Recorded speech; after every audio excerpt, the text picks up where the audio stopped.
पहला मरहला अल्लाह ने बयान किया कि मिन्हा खलकनाकुम, हमने तुम्हें इससे पैदा किया, यानी कि मट्टी से। दूसरा मरहला गौर फरमाएं, अल्लाह फरमाता है फीहा नुईदुकुम, और हम तुम्हें दोबारा इसमें लौटाएंगे, दोबारा हम मट्टी में लौटाए जाएंगे। और फरमाए कितने खुशनसीब आप लोग हैं कि अल्लाह ने मरने के बाद हमें कब्र का निशान अता फरमाया, वरना अल्लाह ताला इस बात पे कादर है कि कोई बंदा आग में जल जाए अल्लाह उसे भी जिंदा कर लेता है, कोई पानी में डूब जाए उसे मछलियां खा जाएं अल्लाह उसे भी जिंदा कर सकता है, किसी को चीले और कव्वे खा जाएं अल्लाह उसे भी जिंदा कर सकता है। लेकिन मालिक ने कब्र क्यों दी, कभी गौर करें। इसमें हिकमत यह थी कि मेरा बंदा मरने के बाद भी बेनिशान ना हो जाए। कोई पिछला कब्र पे आए और वो फातिहा करे तो मैं उसकी दुआ के सदके मैं इसका बेड़ा पार कर दूं।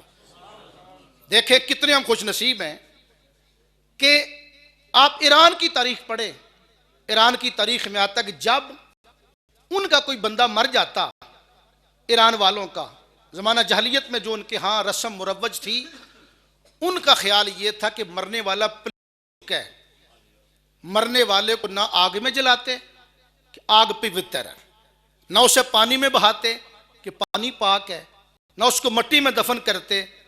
उनका ख्याल ये था कि मट्टी पाक है, पानी पाक है, आग भी पाक है, मरने वाला पलीद है। लिहाजा इस अकीदे की बुनियाद पे वो मरने वालों की लाशों को उठाते और जाके जंगलों के अंदर बड़े बड़े कुओं के अंदर उनकी लाशों को उल्टा लटका देते। इंसानी लाशों को चीलें, कव्वे और कुत्ते नोच नोच के खा जाते, जंगली जानवर बोटियां तोड़ तोड़ के खा जाते। कोई कफन नहीं था, कोई दफन नहीं था। आप हिंदुस्तान की तारीख का मुताला कर लें, करोड़पति अरबपति हिंदू बनिया मर जाता है तो उसको महंगा तेल लाके, अच्छी लकड़ी लाके जलाया जाता है।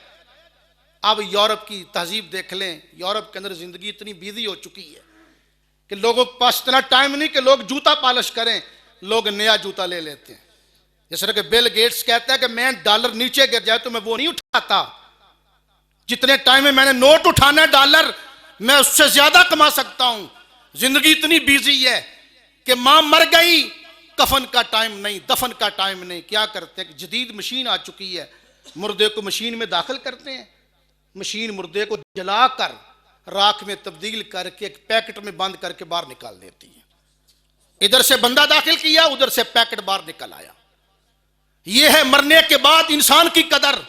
मैं कुर्बान क्यों ना जाऊं, बंदे को दुनिया के अंदर जिंदा रहते हुए उतनी वैल्यू हासिल नहीं थी जितनी वैल्यू इस्लाम अपने मानने वालों को मरने के बाद अता कर देता। कितनी वैल्यू इंसान को अल्लाह ने दी, मैं सदके जाऊं, यकीन करो जितनी इज्जत अल्लाह देता है ना बंदे को कोई दे ही नहीं सकता। उलमा बैठे हैं, इनकी तवज्जो चाहता हूं। फिका का मसला है, अगर बंदे के वितर कज़ा हो जाएं, रात वितर कज़ा हो गए, अब वितर पढ़ने लगे, तो फिका का मसला है कि वो दुआए कुनूत पढ़ते वक्त अपने हाथों को ना उठाए। तकबीर जरूर कहे लेकिन हाथ ना उठाए। क्यों ना उठाए, ताकि किसी को यह ना पता चल जाए कि इसके वितर कज़ा हो गए हैं। अल्लाह ने फरमाया तेरा और मेरा पर्दा है, एक गुनाह मेरा मां प्यो वेखे ते देवे देश निकाला, लख गुनाह मेरा मौला वेखे पर्दे पावन वाला। जमात खड़ी है, एक बंदे की हवा निकल गई है, उलमा बैठे हैं, फिका का मसला है कि अपना बायां हाथ अपनी नाक पे रखो, साफ तोड़ के बाहर निकल जाए, चाहे इमाम है या मुक्तदी। पूछा जाता है कि इस्लाम में झूठ बोलने की गुंजाइश नहीं, लेकिन यहां निकली हवा है, अल्लाह ने यहां हाथ क्यों रखवाया, नाक पे हाथ क्यों रखवाया? इसलिए अल्लाह नहीं चाहता कि मेरा बंदा बड़ी मस्जिद में बिस्त हो जाए, जलील हो जाए। नाक पे हाथ इसलिए रखवाया कि लोग समझे कि शायद नक्सीर फूट गई है, नाक से लहू निकले। एक गुनाह मेरा मां प्यो वेखे ते देवे देश निकाला, लख गुनाह मेरा मौला वेखे पर्दे पावन वाला। हिंदू मरा जला दिया गया। ईरान की तहजीब के अंदर लोगों को जानवरों के रहमो करम पे छोड़ दिया जाता। यूरोप के अंदर मशीनों में मुर्दे डाले जाते हैं। लेकिन जब मुसलमान फौत होता है तो शरीयत का ज़ाब्ता क्या है कि जब उसके कपड़े उतारो तो उसकी शर्मगाह भी नंगी न होने दो। कपड़े उतारे गए, शर्मगाह ढांपी गई, कपड़े का थैला हाथ पे चढ़ाया, गस्साल ने गुसल दिया, वुजू करवाया, फिर उसको गुसल दिया, कफन पहनाया, चिट्टे रंग का कफन दिया, मैयत की चारपाई पे लटाया, 4 बंदों ने जनाजा उठाया।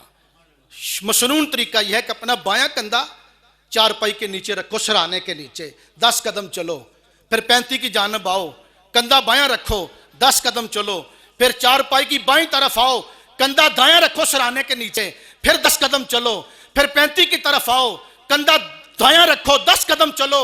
एक मैयत को 40 कदम कंधा देना यह सुन्नत है। 2 बंदे भी जनाजा कब्रिस्तान तक ले जा सकते थे। हर 10 कदम के बाद बंदा क्यों बदलता कंधा देने वाला? बदलता इसलिए कि मैयत का प्रोटोकॉल जरा बढ़ जाए। हुक्म है कि तेज ना चलना, झटका ना लग जाए। हुक्म है कि आस्ताना चलना, कहीं देर ना हो जाए। जब जनाजा कब्रिस्तान पहुंचता है तो जब तक यह जिंदा था इमाम के पीछे खड़ा होता था। आज मरने के बाद प्रोटोकॉल इतना बढ़ गया, आज जनाजा पढ़ाने वाला वक्त का वली क्यों नहीं, आज वो भी पीछे खड़ा है, मरने वाला आगे बढ़ा है।